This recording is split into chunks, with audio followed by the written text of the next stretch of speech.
Live from downtown Detroit, Local 4 News at 6 starts now. A rec center camera captures an adult attacking a 13-year-old boy right in front of shocked onlookers.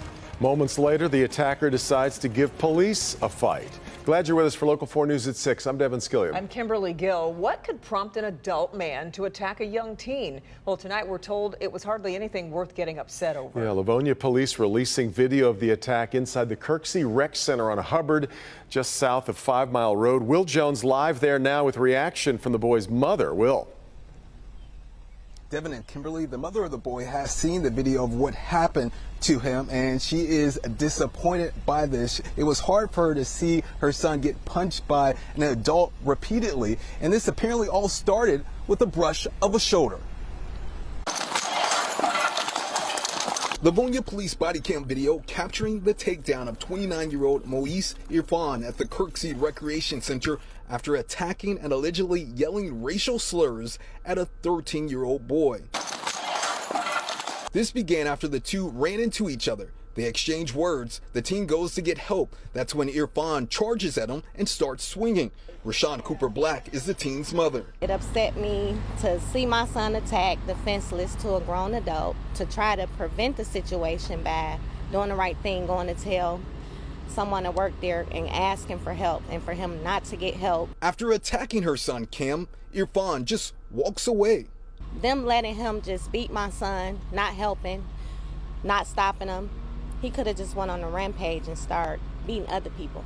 When police arrived, Irfan continues using racial slurs and also uses a derogatory term for police. Irfan is now facing aggravated assault, ethnic intimidation, resisting and obstructing police, and habitual offender third offense charges. Meanwhile, Cooper Black says her son is recovering from a concussion and also emotionally from the attack. I had never had that happen to me, so I could only imagine what my son was going through. Livonia Parks and Recreation released a statement saying they do not tolerate aggressive behavior or violence. Irfan's membership has been permanently suspended. We are live in Livonia. Will Jones, Local 4. Really something. All right, Will. Well, new and graphic details revealed today about the sexual abuse allegations against a popular youth hockey doctor.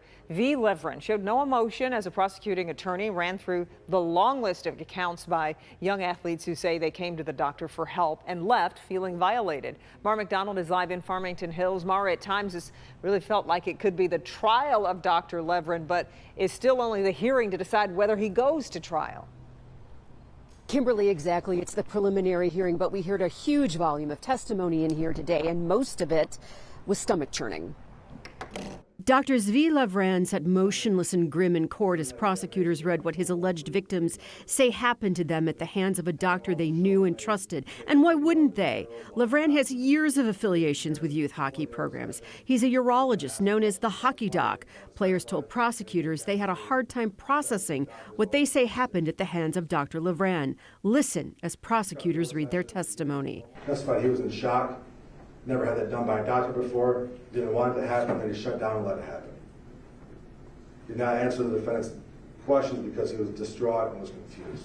The graphic nature of what these boys say happened to them can be summed up like this: repeated groping and fondling while the doctor allegedly tried to elicit a sexual response with the questions he was asking. And it wasn't just in so-called medical appointments. The doc often prescribed yoga sessions that he would lead where, in an attempt to, quote, open them up, his hands were always going to the genital region. The kids were frozen, not understanding what was going on. I was really upset. I couldn't put together what happened. I was mad at myself for not saying anything. At the same time, I couldn't believe what happened. And then he said he thought about it for several days. Back here live, because of the volume of complaints here and information, they couldn't get through it all in court today.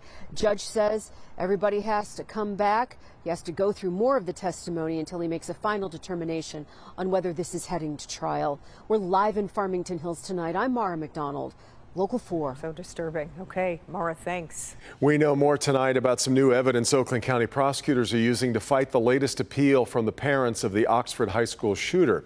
In a court filing obtained by Local 4, prosecutors say James and Jennifer Crumbley were grossly negligent. It states Jennifer Crumbley admitted she paid little attention to disturbing drawings school officials had brought to her attention before the shooting. Prosecutors also say a receipt found on the Crumbleys when they were arrested was the receipt for the gun used at the school. State Supreme Court is currently considering an appeal from the Crumbleys to have the case tossed out of court. Automaker Stellantis says it has installed new equipment to address foul odors outside of one of its plants. We first heard complaints in 2021 from people living near the Mack Assembly Complex on Detroit's east side. Some said fumes from the plant were so strong they felt like their eyes and throats were burning. The state has cited the company at least 4 times for air quality violations. In a letter sent to neighbors of the Mack plant, a Stellantis executive says a newly installed odor removal system is now fully operational. We'll be sending a crew to that neighborhood over the coming days to see whether conditions have indeed improved. The United States Postal Service issuing a warning about mailing checks. And a major U.S. airline making some big changes that should help passengers. Consumer investigator Hank Winchester live. Hank, this move by United could end up forcing the other airlines to make a similar move. Yeah, it could, Devin, but so far they're not taking the bait, especially Delta and Spirit, 2 major carriers here in Detroit. Here are the changes United making right now, and it's good news for travelers. We begin our Help Me Hank consumer headlines with big news from United Airlines. The airline making some changes. Automatic food and hotel vouchers will be given to passengers if the flight is delayed by 3 hours and it's the fault of the airline. The goal is to ease customer wait times. A big warning tonight, fake QR codes. They are growing. Scammers looking to collect your personal information. The scam has grown about 40% since last year. Make sure you confirm the code with the retailer before scanning. And also tonight, check scams are on the rise. The United States Postal Service issuing this alert today. More than 680,000 checks were stolen in the mail last year. Americans wrote about 3.4 billion in checks in 2022. The USPS says it's better to deliver that check in person. They've been tracking a lot of fraud across the country and here in Metro Detroit. They do believe that there are many large networks of people responsible for stealing these checks from across the country. We're live here tonight. Hank Winchester, Help Me Hank, Local 4. We got it. All right, Hank. Well, as the U.S. continues to grapple with severe storms and excessive heat, the economy is starting to feel the impacts. A new report from the National Oceanic and Atmospheric Administration says over the last 5 years, the average number of extreme weather events with billion-dollar losses has skyrocketed. Severe storms and excessive heat continue to hammer much of the country. In the last 2 weeks, we've seen a dramatic increase in call volume for heat-related emergencies. And the extreme weather is taking a toll on the economy and your wallets. According to NOAA, as of June 8th, there have been 9 confirmed U.S. weather and climate disaster events this year, with losses exceeding $1 billion.